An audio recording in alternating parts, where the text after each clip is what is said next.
पंतप्रधान नरेंद्र मोदी आणि सोशल मीडियाचा बाप असणारी मेटा कंपनी यांच्यात लागलेला वाद सध्या अख्ख्या देशातील गल्लीपासून दिल्लीपर्यंत राडा करून गेलाय। हा विषय काही नुसता एका फेसबुक पोस्टचा नाही, तर याच्या मागे आर्टिफिशियल इंटेलिजन्स म्हणजेच एआय, डीपफेक तंत्रज्ञानाचा गैरवापर, सोशल मीडिया प्लॅटफॉर्मची जबाबदारी आणि देशाचं सार्वभौमत्व यांसारख्या अत्यंत संवेदनशील आणि कायदेशीर मुद्दे आहेत।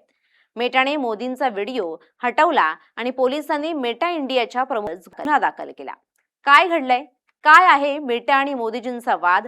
काय आहे मॉर्फ व्हिडिओचं प्रकरण? पाहुयात या व्हिडिओमधून। नमस्कार, मी मृणाली पिळणकर।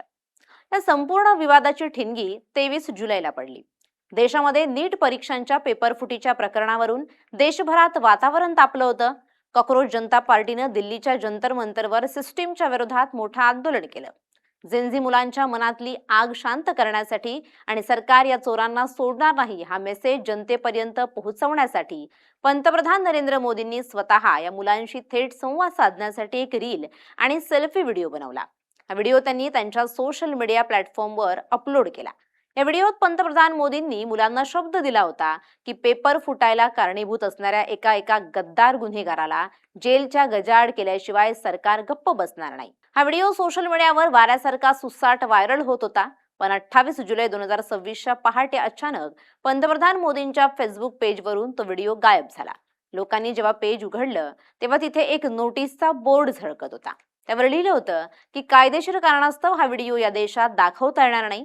आता विचार करा, देशाच्या सर्वोच्च पदावर बसलेल्या पंतप्रधानांचा तोही ब्लूटिक असलेला व्हिडिओ एका रात्रीत गायब होतो, ही गोष्ट भाजपच्या नेत्यांना पटली नव्हती।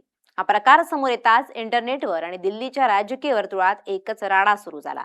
सोशल मीडिया कंपनीनं देशाच्या सर्वोच्च नेत्याच्या अकाउंटवर अशा प्रकारची सेन्सॉरशिप कशी काय लादली, असे प्रश्न विचारले जाऊ लागले। हा वाद वाढल्यानंतर मेटा कंपनीनं यावर आपली भूमिका स्पष्ट केली। मेटाच्या प्रवक्त्यानं अधिकृत निवेदन जारी करून सांगितलं की ही पोस्ट जाणीवपूर्वक किंवा कोणत्याही कायदेशीर आदेशावरून हटवली गेली नव्हती, तर ती एक तांत्रिक चूक होती। मेटानं स्पष्ट केलं की हा व्हिडिओ व्हायरल झाल्यानंतर अनेक लोकांनी तो रिपोस्ट केला होता आणि त्यासोबत चालू असलेल्या चर्चांवर लक्ष ठेवताना मेटाच्या ऑटोमेटेड फिल्टर एआय मॉडरेशन सिस्टीमने एक तांत्रिक त्रुटी निर्माण केली। एआय अल्गोरिदमनं चुकीच्या पद्धतीने या व्हिडिओला नियमांचं उल्लंघन करणारा मजकूर समजलं आणि तो प्लॅटफॉर्मवरून तात्पुरता हटवला। मेटानं तो व्हिडिओ तात्काळ पूर्ववत देखील केला, मात्र भारत सरकार समाधानी झालं नाही। इलेक्ट्रॉनिक्स आणि माहिती तंत्रज्ञान मंत्रालयानं या घटनेची गंभीर दखल घेतली। माहिती तंत्रज्ञान मंत्रालयाचे सचिव एस कृष्णन यांनी स्पष्ट केलं की देशाच्या पंतप्रधानांच्या व्हेरीफाय केलेल्या खात्यावरून अशा प्रकारे पोस्ट हटवली जाणं ही अत्यंत त्रासदायक आणि अस्वीकार्य घटना आहे। सरकारनं मेटानं दिलेलं तांत्रिक त्रुटीचं स्पष्टीकरण अपुरं आणि अतार्किक ठरवलं। फक्त तांत्रिक बिघाड म्हणून या गंभीर प्रकरणाकडे दुर्लक्ष केलं जाऊ शकत नाही, अशी भूमिका सरकारनं घेतली।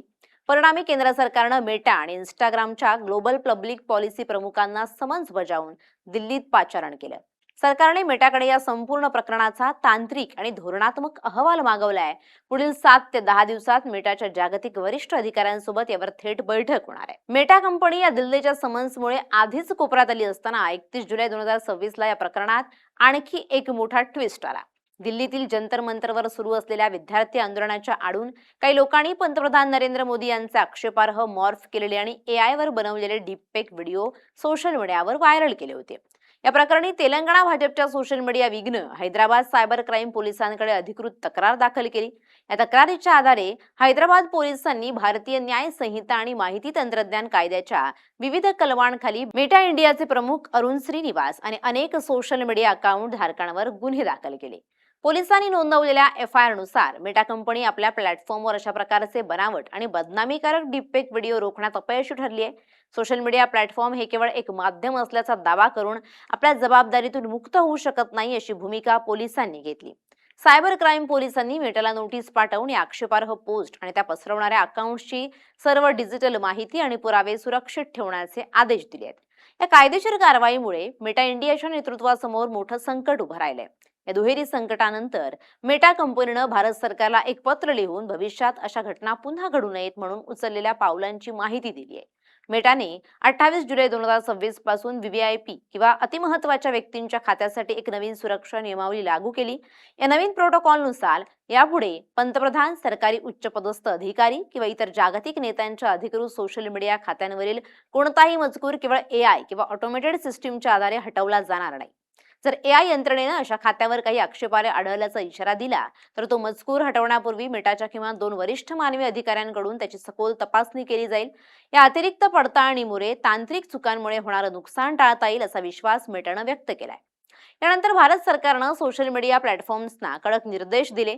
केंद्र सरकारच्या आयटी नियमानुसार सोशल मीडिया कंपन्यांना डीपफेक व्हिडिओची तक्रार मिळाल्यास तो 3 तासांच्या आत प्लॅटफॉर्मवरून हटवावा लागेल. असे व्हिडिओ वारंवार पोस्ट करणाऱ्या युजर्सचं अकाउंट कायमचं ब्लॉक करण्याचे आणि त्यांचा आयपी ॲड्रेस पोलिसांना देण्याचे आदेश कंपन्यांना देण्यात आले आहेत. डीपफेक तंत्रज्ञानाचा वापर करून लोकशाही, देशामधील निवडणूक प्रक्रिया आणि राजकीय नेत्यांची प्रतिमा मलिन करण्याचे प्रयत्न जगभरात होत आहेत. यावर उपाय म्हणून भारत सरकार आता सोशल कंपन्यांसाठी अत्यंत कडक कायदे करण्याच्या तयारीत आहे.